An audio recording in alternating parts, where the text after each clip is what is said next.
दो थ्योरीज हैं। एक थ्योरी ये कहती है कि आज का जो भारत है वो पंडित नेहरू की वजह से है। एक थ्योरी ये कहती है कि जो भारत में जितनी भी दिक्कतें हैं वो पंडित नेहरू की वजह से हैं। आप किस थ्योरी को मानते हैं? मोदी जी ने हम सबकी थ्योरी इकट्ठी लाल किले से बोल दी थी, अगर आपको याद हो 15 अगस्त के अपने पहले भाषण में उन्होंने साफ कह दिया था कि आज का जो भारत है वो अकेला हम कुछ लोगों का बनाया नहीं है, जितने भी इस देश के प्रधानमंत्री रहे हैं सबका कंट्रीब्यूशन इस भारत को बनाने में रहा है, मोदी जी ने कहा। आपने कहा कि आलोचना का अधिकार है और होना चाहिए, यही एक स्वस्थ परंपरा है। लेकिन दीदी, आपको नहीं लगता कि आपकी आलोचना की जो स्वतंत्रता है, इससे ही आपको पॉलिटिकल बहुत नुकसान हुआ है आप ही की पार्टी में? नहीं, वो आलोचना नहीं थी ना, मैं कभी अपशब्द थोड़ा ना बोलती थी। जैसे वो उस दिन जब मैं अडवाणी जी से नाराज हुई हूँ, लाइव हुआ है सब पूरा और मैं वॉकआउट कर गई हूँ, उसमें मैं उनको दादा ही बोल रही थी। मैं जो बोल रही थी वो बहुत सैद्धांतिक बात बोल रही थी। आप ये ध्यान रखिए कि मैं एक महिला थी, मैं जिन वर्गों को रिप्रेजेंट कर रही थी उनकी सेल्फ रिस्पेक्ट मुझसे जुड़ी हुई थी, जिसमें आइडियोलॉजिकली कमिटेड वर्कर के को प्रेजेंट कर रही थी। अगर मैं उस दिन वो बात का जवाब ना देती तो मैंने अपने लिए जवाब नहीं दिया था, उन करोड़ों लोगों का सम्मान बचाने के लिए मैंने वो जवाब दिया था जो आप लोगों को लाइव दिखाया जाता है। जी सर मैं आपके पास आऊंगा, बाकी दो लोग भी। जयशंकर जी। माँ जी, बहुत सारी बातें हो गई। आपने अभी भगवा आतंकवाद के बारे में बात किया, लेकिन भगवा आतंकवाद की जो जिसने थियरी दिया वो इस सरकार में मंत्री बन गया। राजकुमार सिंह गृह सचिव थे उस समय, उन्होंने ही कहा था कि भगवा आतंकवाद की सारी हमारे पास जो आईबी की रिपोर्ट्स हैं, जो रिपोर्ट्स हैं। दूसरी बात, आपने अपनी छोटी बहन के बारे में कहा। आप गांधी की बात कर रही हैं और आपकी छोटी बहन गोडसे की बात करती हैं, वो गोडसे के समर्थक हैं। एक और सवाल अंतिम मैं करना चाहूँगा ये कि एक बार जब हमारी आपसे बात हो रही थी इंडिया टुडे के लिए, हमने आपका इंटरव्यू किया था, तो आपने कहा तो मैं तो एक फिनिक्स चिड़िया जैसी हूँ जो अपनी भस्मियों से उठ खड़ा होती है। आज वो आपके भीतर की फिनिक्स चिड़िया कहाँ है?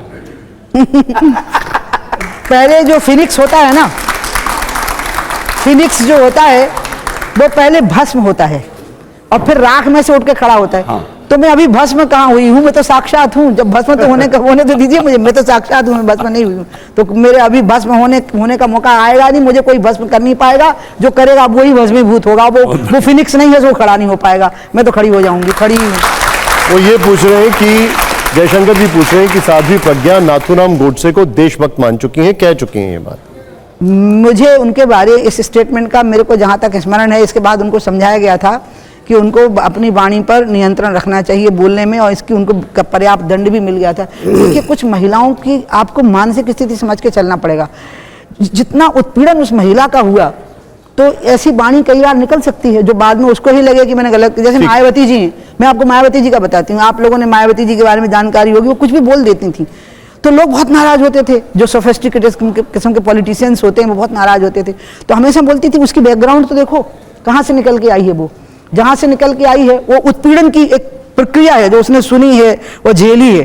तो उस कई बार ऐसी बात उसके मुंह से निकल जाएगी, तो उसको लेकर के उसको आप पार्टी का स्टेटमेंट नहीं बना सकते। किसी एक इंडिविजुअल के स्टेटमेंट को आप पार्टी का स्टेटमेंट, आप मुझे तो पार्टी के 3 लोगों का नाम लीजिए, मैं उसका जवाब दे सकती हूँ। मोदी जी ने कहा क्या, अमित शाह ने कहा क्या, राजनाथ जी ने कहा क्या, और हमारे क्या बोलते हैं जगत नड्डा जी ने कहा क्या, हमारे राष्ट्रीय महामंत्री ने कहा क्या। इसके अलावा के जो जवाब हैं वो किन परिस्थितियों में उनके मुंह से निकल गया, उनको पार्टी ने क्या दंड दिए, उस पर भी तो गौर करिए फिर आप। ठीक, रामकृपाल जी।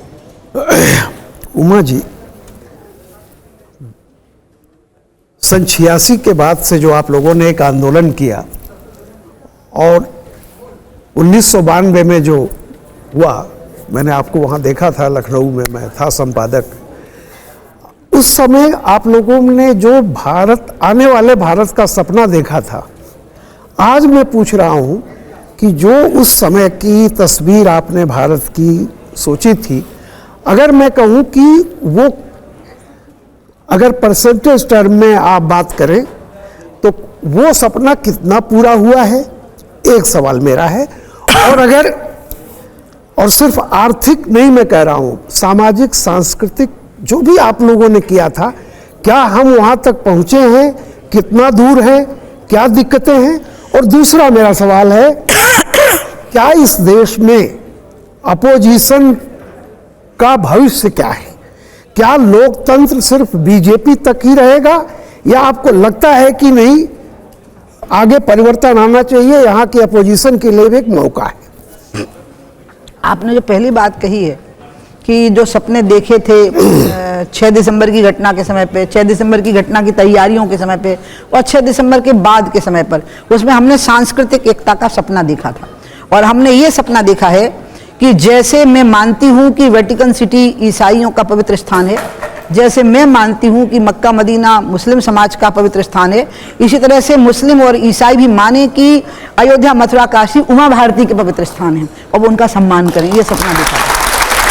और मुझे लगता है कि इस सपने की ओर देश को ले जाने में सुप्रीम कोर्ट के वर्डिक्ट के बाद जो देश में शांति बनी रही, राम जन्मभूमि के शिलान्यास के बाद, अभी के शिलान्यास के बाद जो शांति बनी रही, राम मंदिर के निर्माण के समय पे जो देशवासी एकजुट होकर के, हिंदू मुस्लिम एकजुट होकर के उस घटना को टीवी पर देखे, उससे साबित हो रहा है कि वो सपना कुछ हद तक पूरा हो रहा है। एक सर्वधर्म समभाव हमारे देश का चरित्र है और सर्वधर्म समभाव के अनुरूप लोगों का मन तैयार हो रहा है। ये तो पहली बात है। अब दूसरी बात आई, वो मुझे चिंतित करती है, प्राइवेट अस्पताल और सरकारी अस्पताल का अंतर, प्राइवेट स्कूल और सरकारी स्कूल का अंतर। उसके लिए गरीब आदमी का जो स्ट्रगल होता है अस्पतालों में अपने इलाज के लिए, अपना सब कुछ बेच करके भी कई बार वो नहीं बचा पाते। इस डिस्पैरिटी को दूर करना ये बहुत ज़रूरी है। और इसको दूर करने के लिए मैं ये नहीं कहूँगी कि प्राइवेट अस्पतालों की सुविधाएं कम कर दी जाए, मैं कहूँगी कि प्राइवेट जो निजी संस्थाएं हैं सेवा में और शिक्षा में, स्वास्थ्य में लगी हुई, उनके बराबर ही सरकारी संस्थाओं का स्तर बढ़ा दिया जाए। मैं गरीबी अमीरी को घटाने के लिए नहीं कह रही हूँ, मैं गरीबी के लोगों को अभावों की दुनिया से मुक्त होने के लिए कह रही हूँ। एक बात है। दूसरी बात आपने जो कही थी, दूसरा प्रश्न था वो था क्या?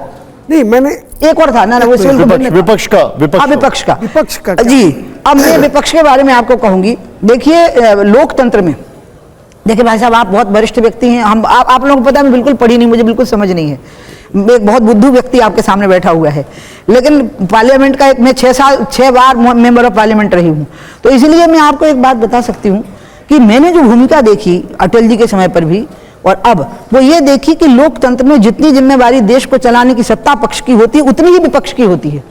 बस ये है कि वो खामियों को सामने लाता है और सत्ता पक्ष उन खूबियों को सामने लाता है। क्या विपक्ष ने वो निभाई है परंपरा? जब अटल बिहारी वाजपेयी विपक्ष के नेता थे और नरसिंह राव जी ने उनको जिनेवा में, पाकिस्तान ने जब ह्यूमन राइट वायलेशन का मोशन लाया था, प्रस्ताव लाया था कश्मीर में, पीओके में और कश्मीर में, उस समय पर पूरी नरसिंह राव जी की सरकार को लगा था कि एक अटल बिहारी वाजपेयी है जो इसका जवाब दे पाएंगे। और जैसे ही पाकिस्तान को पता लगा कि अटल बिहारी वाजपेयी आ रहे हैं तो पाकिस्तान ने प्रस्ताव वापस ले लिया था, क्योंकि उसको पता था इट विल बी डिफीटेड। तो एक समय वो था जब विपक्ष का नेता देश के मामले में एक सुर मिलाता था। और एक समय ये आया जब राहुल और प्रियंका ने और अखिलेश यादव ने कहा कि हम राम मंदिर के शिलान्यास का निमंत्रण मिला है लेकिन हम नहीं जाएंगे। नहीं, इनको जाना चाहिए था, राम देश के नायक हैं।